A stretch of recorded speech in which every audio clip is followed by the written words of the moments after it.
Pontianak merupakan ibu kota Provinsi Kalimantan Barat, sekaligus menjadi pusat pemerintahan dan perekonomian Kalimantan Barat. Seiring berjalannya waktu, kota Pontianak terus mengalami perubahan baik itu pertumbuhan maupun perkembangan, khususnya dalam bidang perekonomian. Dan pada tahun 2023 ini sudah resmi terbit 1447 data-data di kota Pontianak diperbaharui.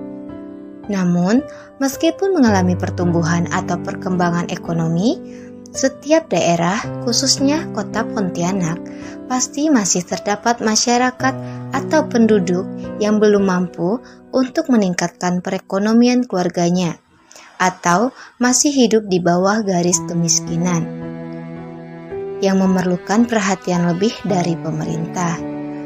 Oleh karena itu, dalam video ini kami akan menginformasikan salah satu keluarga atau penduduk tersebut.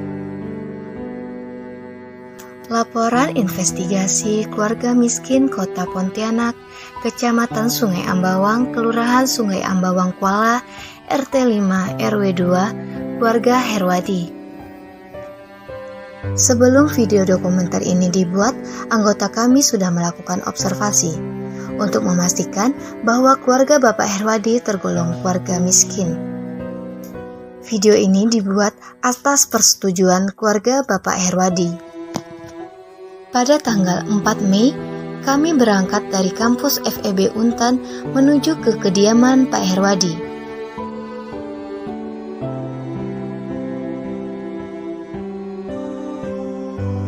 Keluarga Pak Herwadi merupakan warga yang berdomisili di RT 5 RW 2, Kelurahan Sungai Ambawang Kuala, Kecamatan Sungai Ambawang, Kota Pontianak, tepatnya berada di tepi Jalan Ampera Raya depan SPBU. Pak Herwadi memiliki 3 orang anak perempuan dari istri pertamanya yang sudah meninggal dunia. 3 tahun setelah istrinya meninggal dunia, Pak Herwadi kemudian menikahi seorang perempuan yang bernama Ibu Murni, dan sampai saat ini belum dikaruniai anak. Bapak Herwadi menyatakan bahwa putri sulungnya bernama Fatimah mengalami gangguan jiwa sejak dini, hingga usianya saat ini mencapai kurang lebih 40 tahun masih belum bisa disembuhkan. Sedangkan anak kedua dan ketiganya sudah menikah dan tinggal bersama suaminya. Kemudian, kurang lebih 1 tahun setelah pernikahan, Bapak Herwadi dan Ibu Murni, tidak disangka-sangka Ibu Murni pun ikut mengalami gangguan jiwa sehingga mengharuskannya untuk tinggal di tempat yang dekat dengan lokasi pengobatannya. Penghasilan sehari-hari Bapak Herwadi tidak menentu. Hal ini dikarenakan beliau tidak memiliki pekerjaan dan penghasilan yang tetap. Pekerjaan Bapak Herwadi masih serabutan, seperti menebas rumput, membersihkan parit, dan lain sebagainya sesuai dengan kemampuannya. Pekerjaannya itu dikerjakan dalam 1 minggu, biasanya hanya 2-4 hari saja, tergantung orang yang membutuhkan jasa beliau. Dalam 1 minggu, diperkirakan penghasilan Pak Herwadi berkisaran antara Rp200.000 sampai dengan Rp300.000. Untuk makan sehari-hari, Pak Herwadi memperoleh sayuran di sekitar rumahnya. Ada juga beberapa warga sekitar biasanya yang memberikan sayuran kepada Bapak Herwadi. Dalam 1 bulan, keluarga Bapak Herwadi hanya dapat makan lauk pauk kurang lebih 2-3 kali saja. Sayur dulu, biaya sayur kita kan tahu dengan sayur itu tidak seberapa. Yang mahal itu ikan basah 3 kilo, sekilo, 4 kali 1 kilo, dapat kali makannya. Dalam 1 minggu atau berapa? Oh, 1 minggu sih tidak tentu, kita makan ikan itu kan tidak tentu. Tidak tentu, mana kita mampu ambil ikan terus. Ikan berapa sekarang? Ya, seadanya ya lah masalah. Rumah keluarga Bapak Herwadi berukuran 6 kali 6 meter persegi yang dibangun di atas tanah orang lain yang dipinjamkan secara sukarela sekaligus untuk menjaga tanah tersebut. sehingga sewaktu-waktu tanah tersebut bisa saja diambil kembali oleh pemiliknya. Rumah tersebut terbuat dari berbagai jenis kayu yang mudah rapuh seperti kayu soma dan kayu bulat lainnya yang tidak sekokoh kayu belian. Atap rumahnya terbuat dari anyaman bambu atau anyaman daun dan sebagian terbuat dari seng bekas yang sangat rentan bocor jika terkena hujan deras.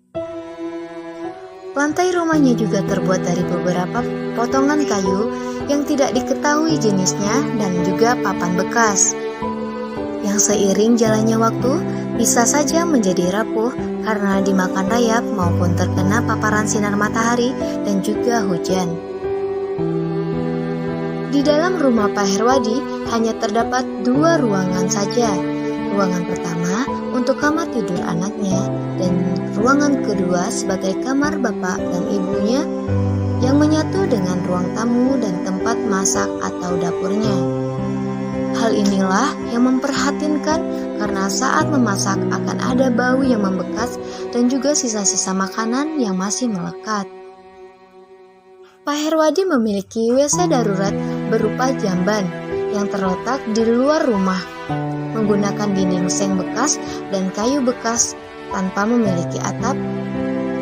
Pembuangan kotoran BAB atau BAK langsung mengalir melalui parit yang tidak jauh dari tempat cuci mandi mereka, sehingga WC ini dikatakan kurang kondusif untuk digunakan. Seperti yang kita ketahui bahwa dalam kehidupan sehari-hari, air digunakan untuk keperluan minum, mandi, memasak, mencuci, membersihkan rumah, pelarut obat, dan juga pembawa bahan buangan industri. Namun, pada kenyataannya, air di rumah Bapak Herwadi dapat dikatakan minim dan tidak layak untuk digunakan. Karena sumber air yang digunakan untuk mencuci dan mandi berasal dari air parit yang keruh dan juga kotor. Meskipun demikian, untuk air minum yang digunakan keluarga Bapak Herwadi masih bisa dikatakan baik, karena mereka menggunakan air hujan yang ditampung di ember kemudian direbus. Untuk bahan bakar yang digunakan dalam kehidupan sehari-hari keluarga Bapak Herwadi bisa dikatakan sudah memadai karena sudah menggunakan gas LPG. Penukaran gas dilakukan sebanyak 1-2 kali dalam sebulan.